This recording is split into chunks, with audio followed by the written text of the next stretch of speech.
And so there was this work with alcohol that showed that it didn't affect those monetary delay discounting decisions, $9 now versus $10 later. With And I'm like, alcohol. getting people drunk. And I thought to myself, are you telling me that getting someone, that people being drunk does not cause people, at least sometimes, to choose what's good for them in the short term at the expense of what's good for them to in the long term? It's like, bullshit, we see but in what context does that happen? So that's something that inspired me to go in this direction of like, risky sexual decisions is something they do when they're drunk. They don't necessarily go home and even though some people have gambling problems and alcohol interacts with that, the most typical thing is not for people to go home, log on and change their allocation in their retirement account or something like that, But they're more likely, risky sexual decisions, they're more likely to not wait the 5 minutes for the condom. Right. And instead go no condom now. Right. That's a big effect. And we see that. And interestingly, we do not see with those different drugs, we don't see an effect if we just look at that zero delay condition. In other words, the condom's right there waiting to be used. How likely are to use it? You don't see it.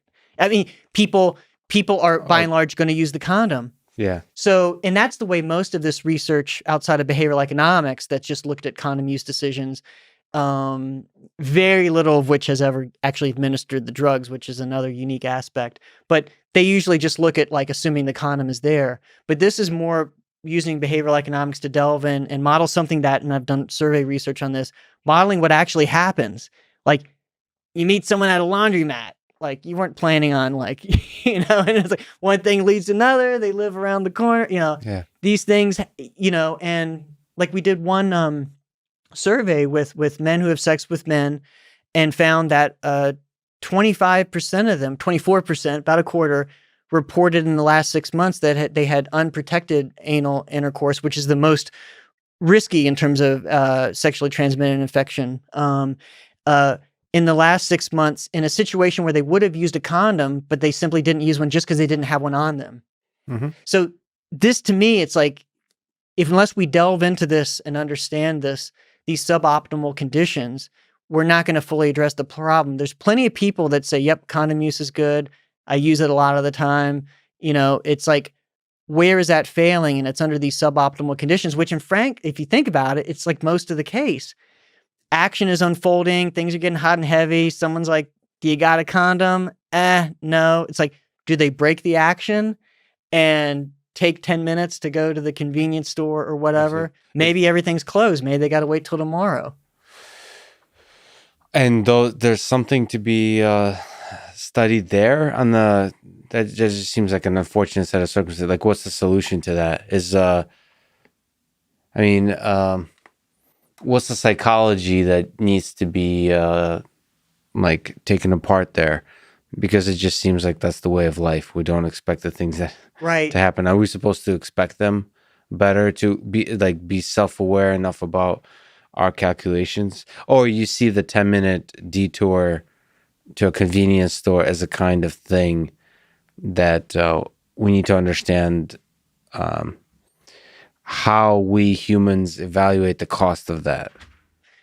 I think in terms of like how we use this to help people. Yes. Yeah. It's mostly on the environment side rather than on the individual side. Cool. Yeah. Although those interact. So it's like, in one sense, especially if let's say you're going to be drinking or using another substance that is associated with, a stimulant, alcohol and stimulants go along with risky sex, good to be aware that you might make decisions, just to tell yourself you might make a decision that you wouldn't have made in your sober state. And so, hey, throwing a condom in the purse, in the pocket, might be, a good idea. I think at the environmental level, just more condom it highlights what we know about just making condoms widely available. Something that I'd like to do is like, reinforcing condom use,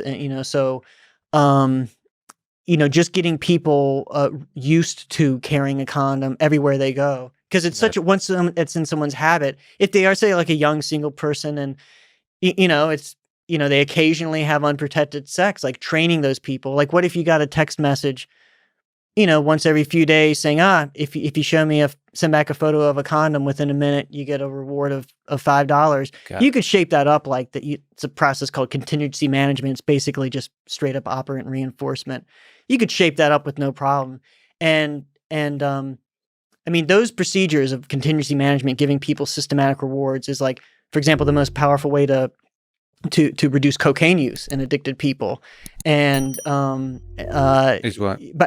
by saying, if you show me a negative urine for cocaine, I'm going to give you a monetary reward, and like that has huge effects in terms of decreasing cocaine use. If that can be that powerful for something like stopping cocaine use, how powerful could that be for shaping up just carrying a condom? Because the primary, unlike cocaine use, here we're not saying you can't have the main reward. Like, you can still have sex, and you can even have sex in the way that you tell yourself you'd rather do it, if a condom is available. So, like, you're not, it's relatively speaking, it's way easier than like not using cocaine if you like using cocaine. It's just basically getting in the habit of carrying a condom. So that's just one idea of like what. There could be also the capitalistic solutions of like, there could be a business opportunity for like a DoorDash for condoms. Oh, yeah. Like deliver. I thought about this within 5-minute delivery of a condom at any location, like Uber for condoms. I've thought about that, not with condoms, but a very similar line of thinking, a line that you're going into in terms of Uber and people getting drunk when they enter the bar planning to have one or two, they end up having 5 or 6, and it's like, okay, yeah, you could take the cab home, the Uber home. Yeah. But you've left your car there. It might get towed. You might there's also the hassle of just, you want to wake up tomorrow with your hangover and forget about it and move on. Yep. Like, and I think a lot of people in their situation, and they're like, screw it. I'm going to take the risk. Just get it. What if you had an Uber service where you have a car come out with 2 drivers, and one of them, 2 sober drivers, obviously, and the person the one driver drops off the other, that then drives you home in their car, in your car. Yeah. So that you can, I think a lot of people would pay $50. It's going to be more than a regular Uber. Yeah. But it's like, it's going to be done. I got the money. I already spent $60 at the bar tonight. Like, just get the damn thing done. Tomorrow I'm done with it. I wake up, my car's in front of my house. Yeah.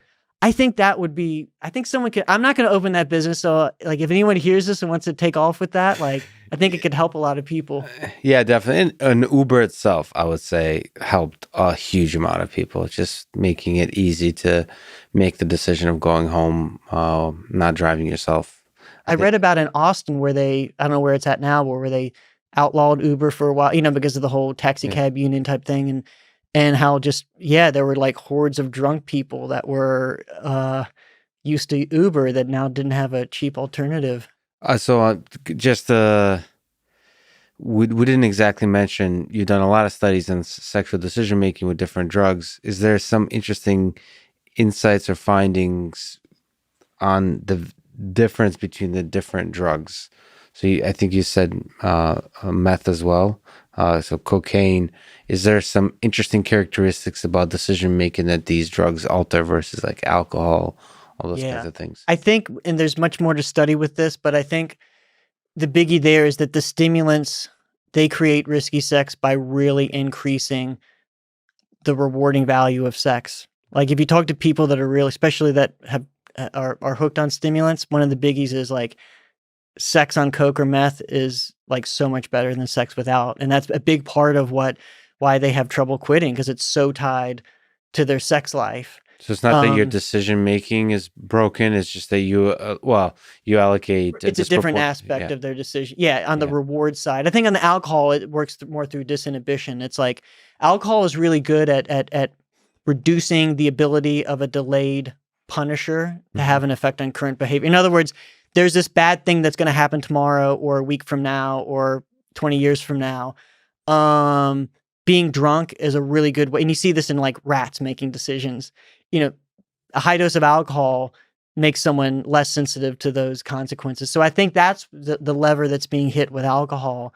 And it's the increasing the rewarding value of sex by the psychostimulants on that side. We actually found that and it was amazing because like hundreds of millions of dollars have been spent by NIH to study the connection between cocaine and HIV. Like, we ran the first study on my grant that like actually just gave people cocaine under double-blind conditions and showed that like, when people are on coke, like their ratings of sexual desire, even though they're not in a sexual situation. Yeah, you've shown them some pictures, but they're just saying they're horny. Like you get subjective ratings of like how much sexual desire are you feeling right now. People get horny when they're on stimulants. And do you have a lot of people say duh if they really know these drugs. But that's a rigorous study that's in the lab that shows like there's a plot. The dose effects of that, the time course of that. Yeah, it's not can just. You please tell me there's a paper with a plot that shows dose versus evaluation of like horniness?